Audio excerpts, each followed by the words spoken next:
이게 뭐 하는 짓이야? 그날 아침 전주 읍내. 취한 나비 주막은 여느 날처럼 왁자지껄했다. 술 취한 양반들의 목소리, 떨어지는 국자 소리, 그리고 불판 위에서 지글거리는 고기 냄새. 주모한 씨는 손에 수건을 들고 분주히 돌아다녔다. 이마에 맺힌 땀을 닦을 여유도 없었다. 어이, 주모님, 국물이 좀 자작하지 않은가? 한 양반이 손가락을 튀기며 소리쳤다. 네네. 금방 간을 맞춰드리겠습니다. 안 씨는 고개를 숙이고 냄비로 다가갔다. 양반의 말투는 무례했지만 그럴 수밖에 없었다. 그 양반이 바로 전주 고을의 양반 집안 아들이었으니까. 하지만 그날 오후 이 취한 나비의 한 노인이 들어섰다. 낡은 두루마기를 걸친 등이 굽은 하인이 들어온 것이다. 손에는 낡은 지팡이, 얼굴은 주름투성이었다. 따뜻한 국 한 그릇 주게. 양반집 아들은 그 노인을 힐끗 봤다가 한숨을 쉬었다. 이 더러운 놈, 우리 같은 양반이 다니는 곳인데 종놈이 들어오다니. 하지만 안 씨는 달랐다. 노인의 눈을 봤다.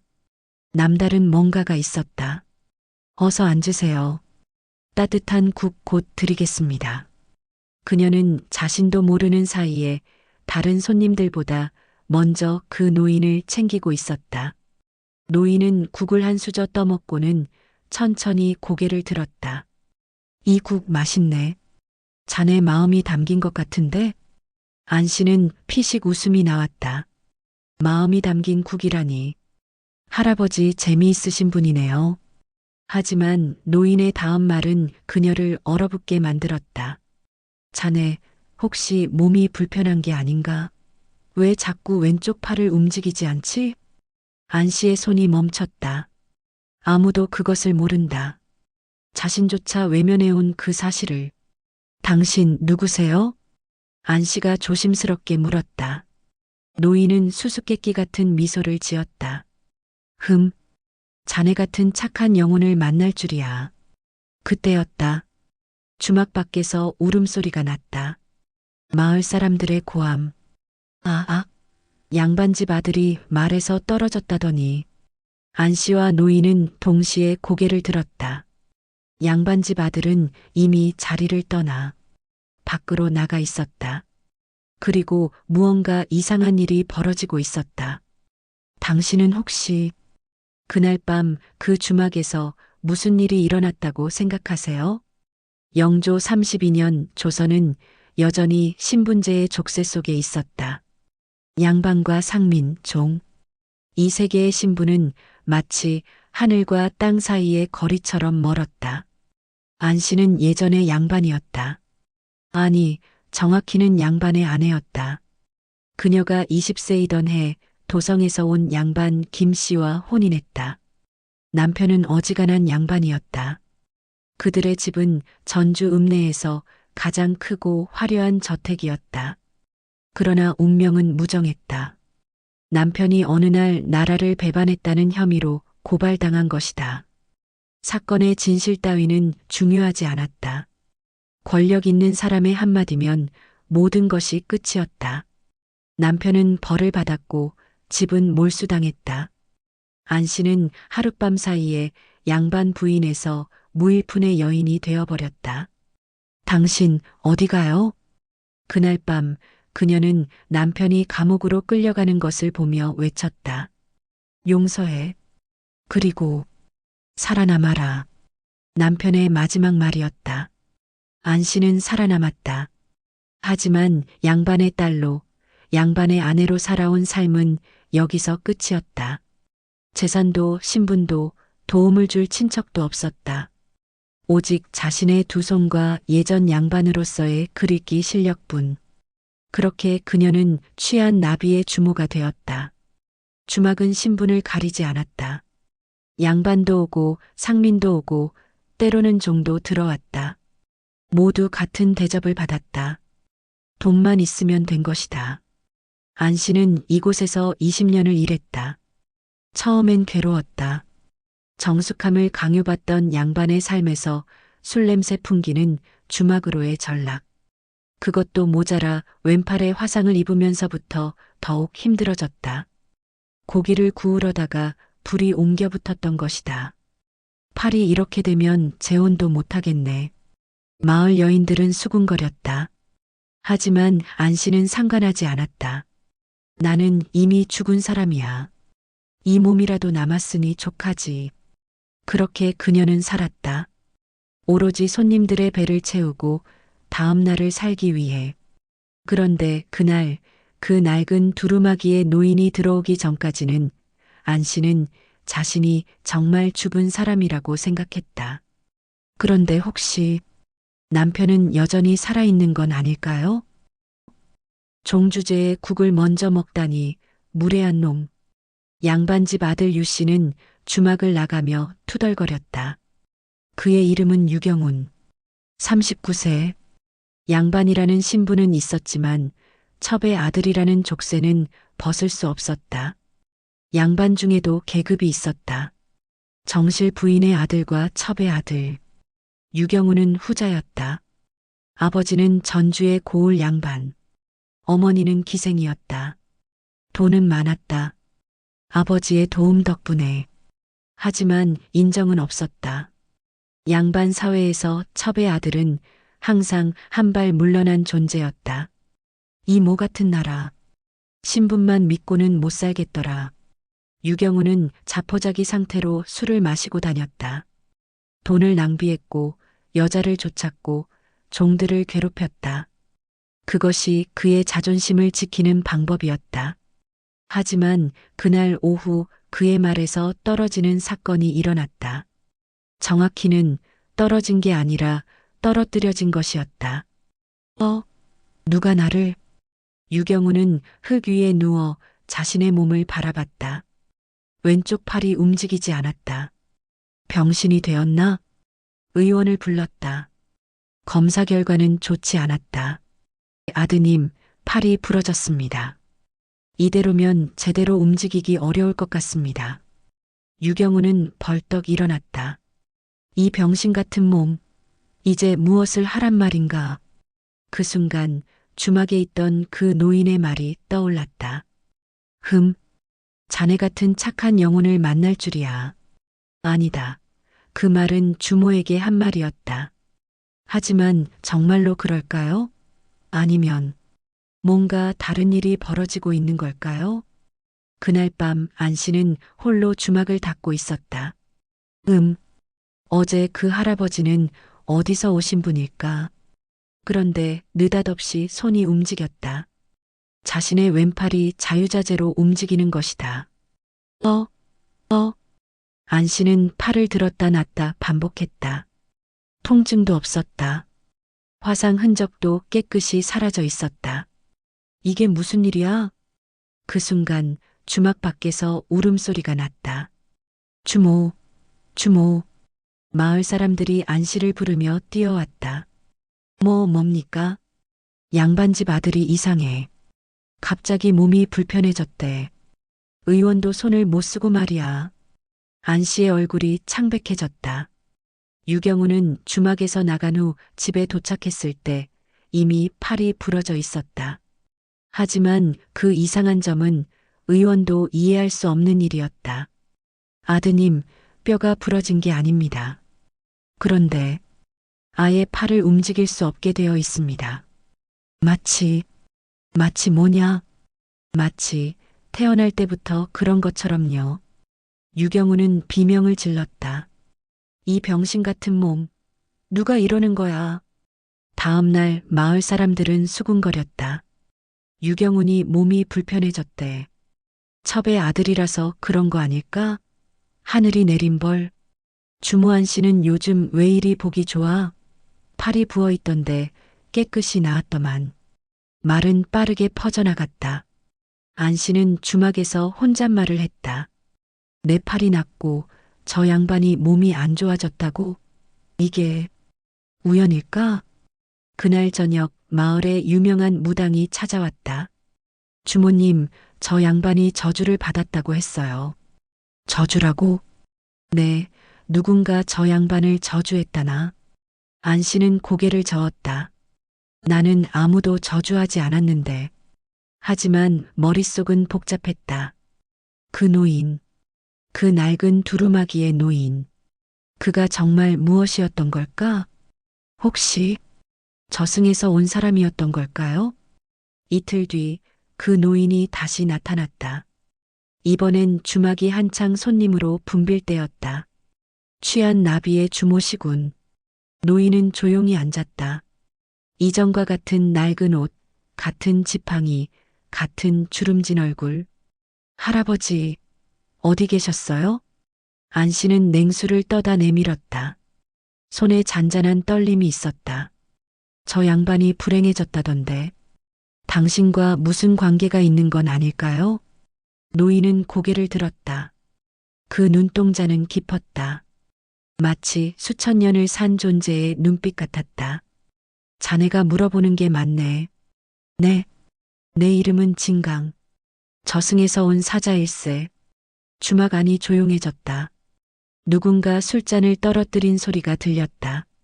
안 씨는 입을 다물지 못했다. 저승에서 온 사람? 그렇지. 그리고 자네는 원래 죽어야 했던 사람이지. 노인은 국을 마시며 계속했다.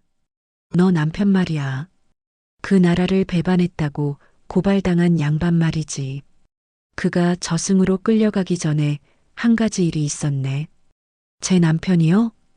그래. 그놈이 죽기 전에 남긴 말이 내 아내를 돌봐달라는 것이었지. 그래서 나는 20년을 지켜봤어.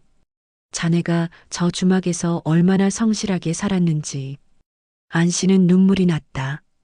그럼 제 남편은 지금 이미 저승에서 깨달음을 얻었지. 다시 이 세상으로 돌아올 차례야. 그 대신 노인은 유경훈의 방향을 가리켰다. 저 첩의 아들은 가야 할 차례야. 그럼 저 양반은 죽지 않아. 다만 저승에서의 삶을 체험하게 되는 거지. 그 양반이 평생 무시해온 불운한 자들의 삶 말이야. 팔 없는 삶, 신분이 낮은 삶. 노인이 일어났다. 자네 남편이 이제 그 양반의 몸으로 들어가게 될 거야. 그리고 저 양반은 자네 남편의 몸으로 저승에 가게 되고. 그럼 제 남편이 돌아오는 건가요? 노인은 웃음을 지었다. 다시 만나게 될 거야. 다만 그 양반의 얼굴로 말이지. 그리고 한 가지 명심해라. 신분이 바뀌어도 그 사람의 진짜 마음까지는 바뀔 수 없다는 것을. 그리고 노인은 사라졌다. 연기처럼. 그런데 정말로 그게 사실이라면 이제 어떻게 되는 걸까요? 유경훈이 깨어났을 때 그는 다른 세상에 있었다. 어두운 곳, 숨이 막히는 곳, 마치 무덤 속 같은 느낌. 여긴 어디야? 그의 목소리는 낮아졌다. 아니다. 그것은 그의 목소리가 아니었다. 거울을 찾았다. 거울에 비친 것은 자신의 얼굴이 아니었다. 낡은 옷을 입은 한 양반이 서 있었다. 그것은 20년 전 자신이 감옥에서 고문당하던 양반 김 씨의 얼굴이었다. 한편 주막에서는 당신 정말 돌아왔어요? 안 씨는 그 양반을 보며 울었다. 20년 전의 얼굴은 아니었다. 감옥에서 고생하고 삶의 무게에 눌려 있었다. 하지만 그 눈만큼은 같았다. 안 씨는 한눈에 알아봤다. 그래, 너를 다시 본다. 양반 김 씨는 아내를 안았다. 20년. 20년을 너를 못 봤구나. 둘은 눈물을 흘렸다. 하지만 그 순간 현실은 냉정했다. 유경훈의 집에서 유경훈의 시종들이 몰려왔다. 유경훈의 아버지가 보낸 것이었다. 아드님, 빨리 돌아오세요. 집안을 챙겨야 하지 않습니까? 시종들은 유경훈의 몸을 보고 한숨을 쉬었다. 어디 아프신가? 얼굴이 왜 이리 창백해? 김 씨는 천천히 고개를 들었다. 이 순간 그는 깨달았다. 나는 이제 유경훈이 되어야 하는구나. 이 몸으로, 이 신분으로 살아가야 하는구나. 한편 저승에서는 유경훈이 깨어났다. 어두운 곳, 무섭고 절망적인 곳. 그곳에는 저승의 심판관들이 기다리고 있었다. 넌 누구냐? 저는 유경훈이요. 너는 이 땅에서 얼마나 많은 사람을 괴롭혔는가? 유경훈은 대답할 수 없었다. 왜냐하면 그 순간 그의 눈앞에 자신이 때리던 종들의 얼굴이 떠올랐으니까. 유경훈의 집으로 돌아온 김씨. 느려. 어디 가던 거야? 나이 많은 하인이 소리쳤다. 유경훈은 원래 하인들을 막대하는 양반이었다. 그래서 하인들도 그를 무시했다. 왜냐하면 어차피 첩의 아들이니까. 라고 생각했으니까. 하지만 김씨는 달랐다. 미안해. 내가 느렸구나. 하인들은 놀랐다. 뭐라고? 이 양반이 우리한테 사과를? 김씨는 하인들 한 명 한 명의 이름을 물었다. 너는 이름이 뭐니? 박이라고 합니다. 박이구나. 그럼 박아, 이국 어떤가? 하인 박은 입을 다물지 못했다. 주인이 자기 이름을 기억했다. 그리고 국의 맛을 묻다니. 예, 괜찮습니다. 그래, 잘했어. 김씨는 다른 하인들의 이름도 하나하나 기억했다. 넌 뭐래? 최수라고 합니다. 최수구나. 최수, 너는 오늘 몸이 안 좋아 보이네. 왜 그럼? 예, 어제 밭을 하다가 허리를 삐끗했습니다. 그럼 오늘은 쉬어. 일하지 말고. 하인들은 눈물이 나올 뻔했다. 그 다음 날 김씨는 밭에 나갔다. 유경훈은 귀족으로서 절대 일을 하지 않던 양반이었다. 하지만 김씨는 왼팔 없이 밭을 일구기 시작했다. 뭐 하시는 거예요? 하인들이 물었다. 밭을 가꿔야지. 양반이 일을? 그래. 이 몸이 할 수 있는 일은 이것뿐이더군.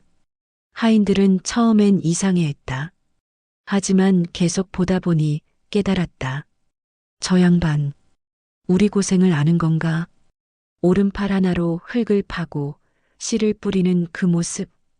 그것은 20년을 주막에서 일한 안 씨의 모습과 같았다. 한 하인이 다가갔다. 주인님, 뭐지? 저는 제 아비를 못 봤습니다. 왜? 저는 태어날 때부터 종이라고 팔렸거든요. 엄마는 어렸을 때 돌아가시고 김 씨는 눈물을 흘렸다.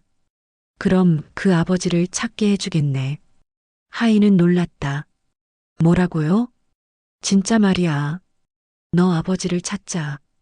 그리고 김 씨는 정말로 그 하인의 아버지가 산 지역을 돌아다니며 찾아냈다. 아버지는 다른 집의 종으로 있었다. 김 씨는 그 집의 주인에게 가서 돈을 주고 하인을 사왔다. 아버지. 하인이 울며 아버지를 안았다. 이 장면을 본 다른 하인들도 눈물을 흘렸다. 저 양반, 정말 다른 사람이 되었어. 그래. 마치 저 양반의 영혼이 바뀐 것 같아. 한편 주막으로 돌아온 유경훈은 뭐 하는 거예요? 주막 주모가 물었다. 유경훈은 주막 일을 하기 시작했다. 양반이 국을 끓이다니. 마을 사람들이 놀랐다.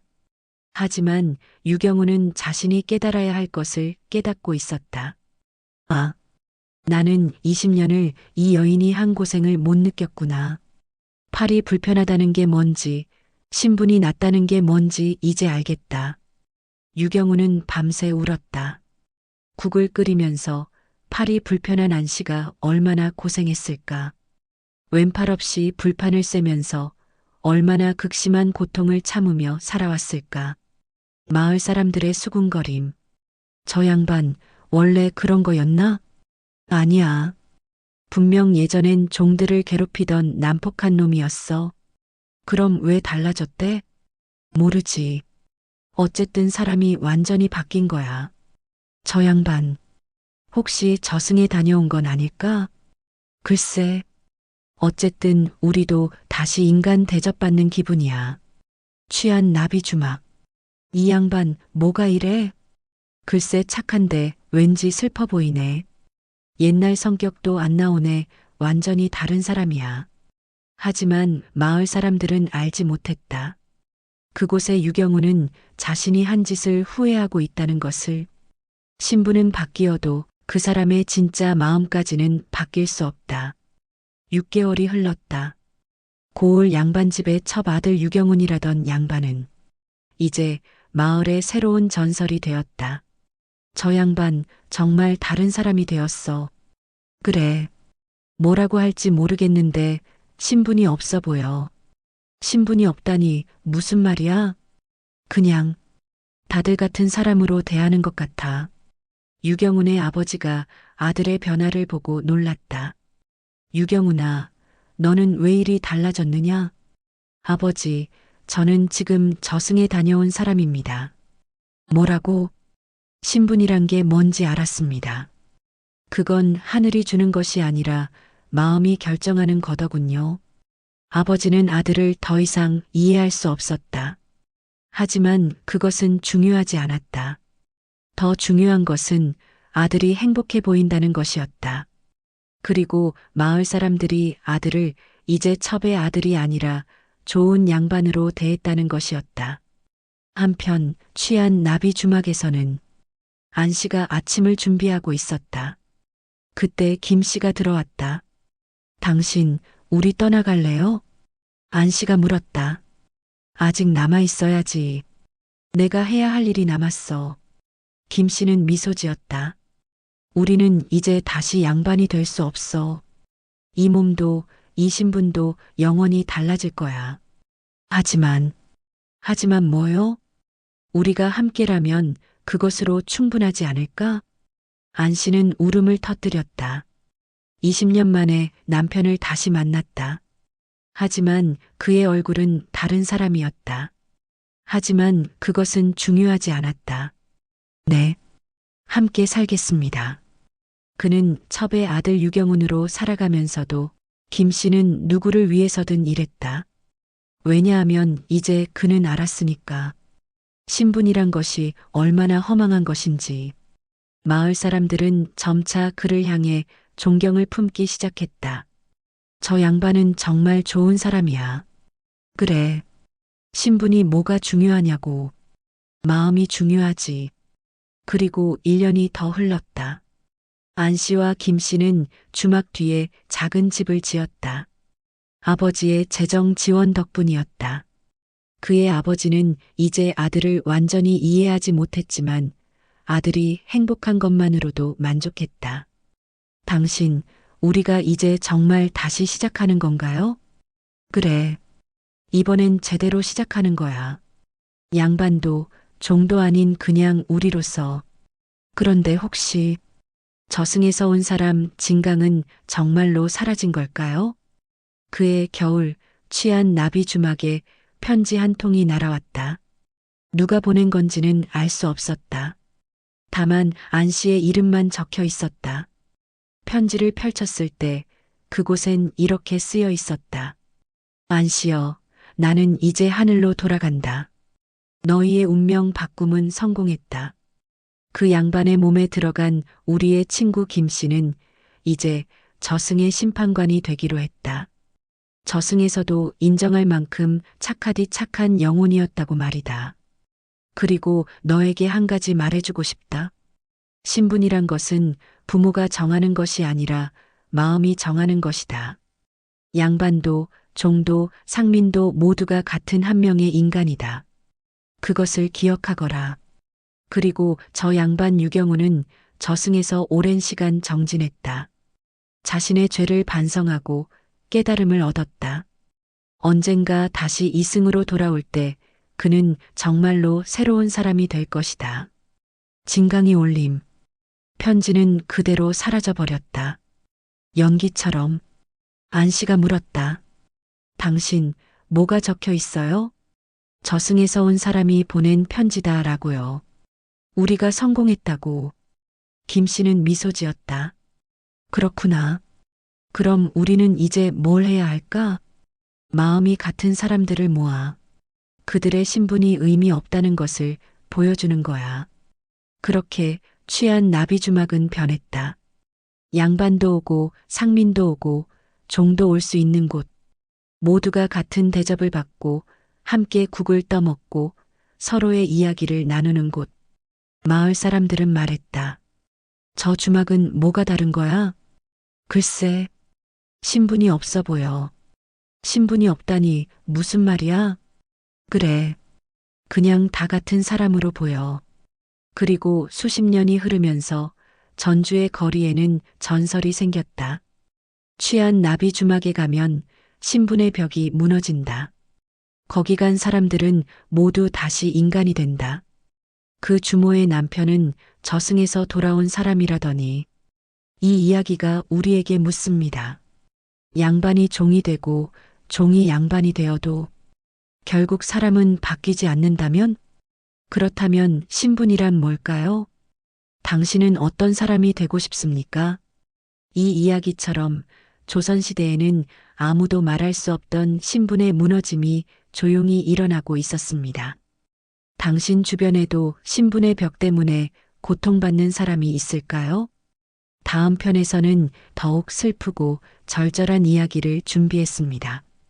구독과 좋아요는 저희가 더 많은 희로애락의 이야기를 세상에 전하는 데 큰 힘이 됩니다. 당신의 마음속에 무너지지 않아야 할 벽이 있다면 과연 무엇일까요?